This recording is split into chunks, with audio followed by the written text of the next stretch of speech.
नमस्कार मित्रों, स्वागत है आपका हिमालनी टीवी यूट्यूब चैनल पर। मैं हूं सच्चिदानंद मिश्र।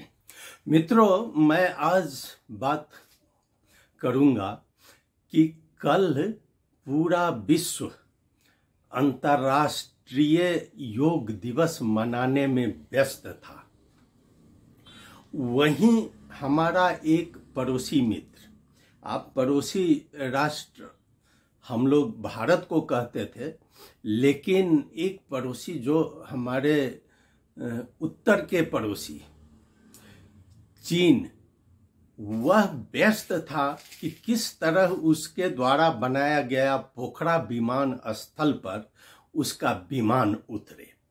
और उसने एक प्लान के तहत, सोची समझी प्लान के तहत अपना विमान चार्टर करके पोखरा विमान स्थल पर उतारा।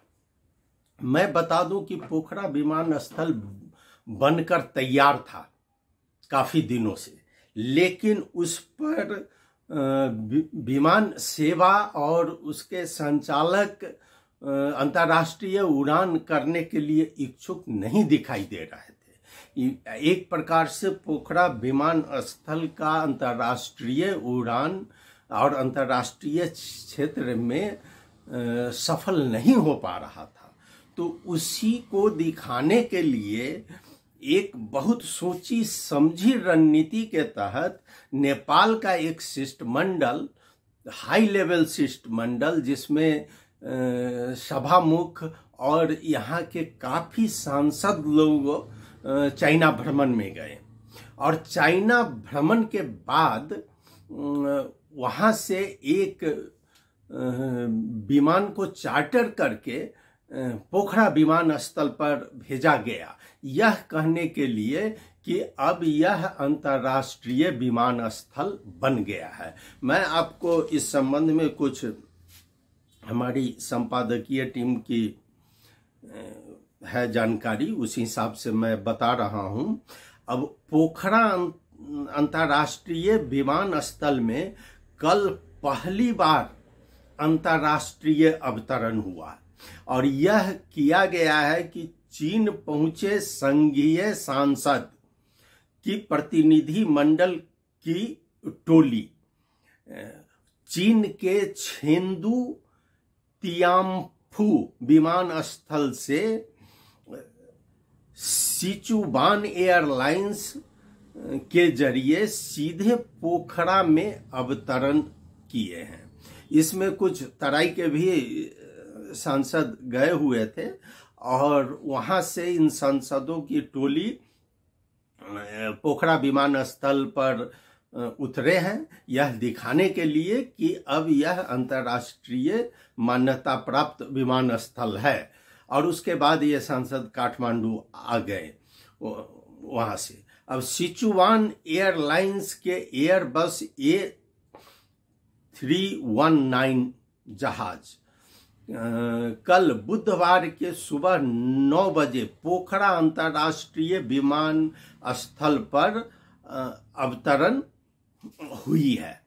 और उसमें काफी लोग थे, जैसे सांस्कृतिक, पर्यटन तथा नागरिक उड्डयन मंत्री सुदन किराती सहित पहली अंतर्राष्ट्रीय उड़ान से पोखरा पहुंचे हैं। हमारे एक सांसद प्रदीप यादव जी भी थे उसी में। जहाज चीन भ्रमण में रहे राष्ट्रीय सभा के अध्यक्ष गणेश प्रसाद तिमिल सिन्हा सहित की टोली को लेकर यहाँ पहुंची कल। अब लेकिन इसके पीछे छिपी हुई राजनीति क्या थी? कल जैसे ही विमान वहां पर पहुंचा, विमान स्थल पर, पोखरा विमान स्थल पर, तो उसके स्वागत के लिए काफी लोग वहां मौजूद थे, और यह दिखाया गया कि अब पोखरा विमान स्थल पर अंतर्राष्ट्रीय अवतरण हो गया है। लेकिन इसके पीछे जो सोची समझी रणनीति थी वह यह कि चीन के राजदूत छन सोंग भी वहां पहुंचे और छन सोंग ने अपने भाषण में अपने इस अंतर्राष्ट्रीय विमानस्थल को दिखाने के लिए उन्होंने अपना एक काम कर लिया और पहुंचते जैसे बुधवार पोखरा अंतर्राष्ट्रीय विमानस्थल में जब पहली अंतर्राष्ट्रीय व्यावसायिक जहाज अवतरण के बाद कार्यक्रम को उन्होंने संबोधन किया और संबोधन करने में उनके अंदर की जो बात थी वह उन्होंने प्रश्न कर दिया कि यह विमान स्थल जो पोखरा का है वह BRI प्रोजेक्ट के अंतर्गत ही है। तो इसमें छिपी हुई राजनीति यही है जो यह बेल्ट एंड रोड इनिशिएटिव्स के अंतर्गत है कि नहीं उसको उन्होंने कल दोहरा दिया यहाँ पर। इससे पहले विमानस्थल के उद्घाटन के क्रम में भी नेपाल स्थित चीनिया दूतावास अंतर्राष्ट्रीय विमानस्थल को BRI परियोजना के अंतर्गत बनाए जाने की बात कही थी और कार्यक्रम में कल का कार्यक्रम में राजदूत सोंग ने कहा कि पोखरा अंतर्राष्ट्रीय विमानस्थल 2023 की जनवरी में शुरुआत हुई है। इसका डिजाइन और निर्माण चीन सरकार के सहयोग से हुआ है। चाइनीज इंजीनियरों द्वारा सारा काम किया गया है यहाँ पर और यह BRI प्रोजेक्ट के अंतर्गत ही है।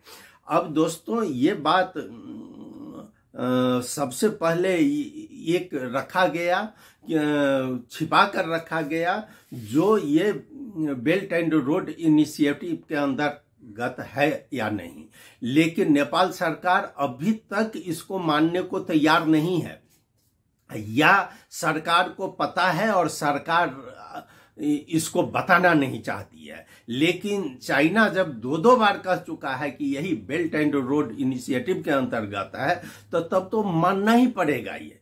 और नेपाल में कुछ जो चाइनीज समर्थक लोग हैं उसमें खुशी की नजर भी दिख रही है कि विमानस्थल, और इनकी खुशी तब होती है कि ये भारत का विरोध करते हैं। तो यहाँ के मीडिया में भी अब यही आ रहा है कि भारत जो बोलता है वो करता नहीं है, यानी कि खुलकर कल कांतिपुर ने आरोप लगाया कि हमें कहा गया कि हम विमान मार्ग देंगे लेकिन विमान मार्ग नहीं दिया। तो अब ये दिखाना चाह रहे हैं कि अब तुम नहीं भी दिए तो हम चाइना से ले आए। लेकिन यहाँ प्रश्न उठ रहा है, कई प्रश्न है। अब आइए मैं पूर्व मंत्री जयप्रकाश आनंद जी की बात करता हूं। उन्होंने बहुत अच्छा लिखा है और वह नेपाली में है, मैं इसको समझा रहा हूं कि पोखरा विमानस्थल बनाउन सरकारले चीनको एक्जिम बैंकसँग विक्रम संवत 2072 में समझौता किया था और उसके अंतर्गत 1,87,87,00,000 चीनिया युआन ऋण लिया है। इस विमानस्थल में जब पहली बार यह प्रायोजित चीनिया विमान का अवतरण हुआ तब यह प्रश्न पूरा आ रहा है कि वास्तव में ये क्या है, ये सहयोग है कि ऋण है। अगर ये ऋण दिया है तो कितना ब्याज पर दिया है। अब ये सब नेपाली के जवान से आने लगा है। लेकिन एक बहुत बड़ा प्रश्न यहाँ पर यह उठ रहा है कि क्या यह अवतरण जो कल कराया गया है इससे क्या व्यावसायिक रूप में विमान स्थल सफल होगा? तो आपने तो दिखा दिया, चीन का एक चार्टर विमान लाकर दिखा दिया अवतरण करा के। इसमें तो दो मत नहीं है, जो विमान बना है इंजीनियर बनाया है और टेक्निकली विमान ठीक है। अब वातावरण के दृष्टिकोण से भले ही उपयुक्त हो या नहीं हो, लेकिन टेक्निकली विमान स्थल ठीक है, आपका प्लेन उतर गया, लेकिन अब क्या होगा? जो इतना बड़ा ऋण में अगर यह विमान स्थल बन गया है और कोई भी एयरलाइंस अभी तक इंटरेस्ट नहीं ले रहा है कि यहाँ पर अंतर्राष्ट्रीय उड़ान करें, भारत से आना उतना उपयुक्त है ही नहीं, ऐसी स्थिति में विमान स्थल पर प्रश्न चिन्ह लग रहा है। तो यह क्या देखा जा रहा है कि चाइना का जो BRI प्रोजेक्ट है उसके तहत, वह नीति के तहत वो नेपाल में अपना दबदबा बना रहा है और चीज पर नहीं बोल रहा है। अब चीन अपना चारों तरफ, भारत के चारों ओर उसकी रणनीति बढ़ रही है। अब जैसे पाकिस्तान में आप कल ही सुने होंगे कि एक बहुत बड़ा परमाणु प्लांट का, वो भी पंजाब प्रांत में उसने किया है, और वो परमाणु प्लांट बनाएगा और वह BRI के अंतर्गत ही है। कल ही इसने, राजदूत महोदय ने यह घोषणा कर दिया है कि हमारा यह BRI के अंतर्गत ही है। अब बताइए कि देखने में कुछ दिन शांत रहता है और उसके बाद जो है चीन अपनी रणनीति नेपाल में कैसे सफल करवा रहा है, जबकि एक और भारत साइलेंट है। अभी अमेरिका थोड़ा हावी है, लेकिन उसके बावजूद चीन पीछे नहीं हट रहा है और चीन अपना काम में नेपाल में सफल हो रहा है। और यह जितना नेपाल में सफल होगा, भारत के लिए यह उतना अच्छा नहीं होगा, क्योंकि चीन नेपाल में आना, नेपाल से उसको कुछ फायदा नहीं है, लेकिन नेपाल में आकर वह दिल्ली पर नजर रखना चाह रहा है, वह पटना पर नजर रखना चाह रहा है, वह लखनऊ पर नजर रखना चाह रहा है। यह विमान स्थल तो एक बहाना मात्र है, ये कल भी संभव होगा, चलेगा, इस पर प्रश्न चिन्ह है। पोखरा में कहाँ का पर्यटक आएगा, चाहे ये विमान स्थल हो चाहे लुम्बिनी का हो, ये दोनों पर प्रश्न चिन्ह लगा हुआ है, और पोखरा में तो है ही। तो मित्रों, मैं यही बात करना चाह रहा हूं आपसे कि दिखाया गया है, जो आनंद जी इसमें लिखे हैं, जो कांग्रेस को अब नती को सुरंगमा हुलने लाउडा एयर प्रकरण में घिसिए को मात्र आधार थियो, बढ़ी मूल्य में नफा को प्रक्षेपण, व्यावसायिक योजना बगैर विमान लीज मा लीनू। अब उस समय गिरजा बाबू थे जो लाउडा एयर को लिए थे, लेकिन उसकी कोई योजना नहीं थी, और बिना योजना का वो लाउडा एयर ले आए, उसके आगे पीछे कुछ नहीं देखा गया। अब ऐसी स्थिति में अब देखा जा रहा है कि ये जो पैसा लिया गया है, ये अगर ऋण के अंतर्गत है, तो ये नेपाली के ऊपर कितना बड़ा ऋण आ गया है। क्या यह नेपाल को श्रीलंका तो बनाना नहीं चाहता है चीन? यही है।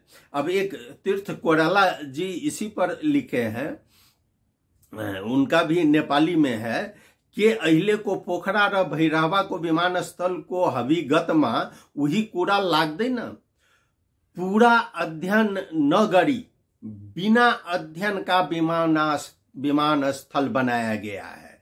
विमानस्थल ऋण लेकर बनाया गया है। विमानस्थल जहाज आवे नहीं आवे, उड़ान हो या नहीं हो, इसकी कोई योजना नेपाल सरकार के पास में नहीं है। और यात्री कहाँ से आएंगे, कैसे आएंगे, इसकी कोई दूरदृष्टि नहीं रखी गई है। लेकिन केवल चीन सरकार को और खुश करने के लिए यह विमान स्थल बनाया गया है। और कल एक प्रकार से देखा जाए तो चाइना एक प्रकार से सफल हो गया है दिखाने में। भविष्य इसका अभी भी बंद है, लेकिन यह दिखाने में सफल हो गया है कि हम पोखरा में अपना विमान उतार दिए हैं, यानी कि नेपाल पर उसकी अच्छी निगरानी अभी भी है। मित्रों, आपने सुना, बहुत बहुत धन्यवाद। आप अपनी प्रतिक्रिया जरूर भेजें और हाँ, हमारा वीडियो सब्सक्राइब करना नहीं भूलें। बहुत बहुत धन्यवाद। नमस्कार।